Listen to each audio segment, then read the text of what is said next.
ఆర్మూర్ మాజీ ఎమ్మెల్యే జీవన్ రెడ్డికి ఆర్టీసీ అధికారులు షాక్ ఇచ్చారు. అద్దె బకాయిలు చెల్లించలేదని జీవన్ రెడ్డి షాపింగ్ మాల్ ను సీజ్ చేస్తున్నట్లు మైక్ లో అనౌన్స్ చేశారు.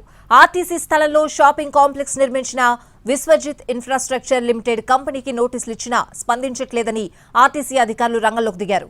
ఆర్టీసీ లీజుకిచ్చిన సంస్థలో నిర్మించిన మాల్ కు అద్దె బకాయిలు గడువులోగా చెల్లించినందున హైకోర్టు ఉత్తర్వుల మేరకు సీజ్ చేస్తున్నట్లు ప్రకటించారు. మాల్లో ఉన్న అద్దెదారులకు మైక్ లో సమాచారం ఇచ్చారు.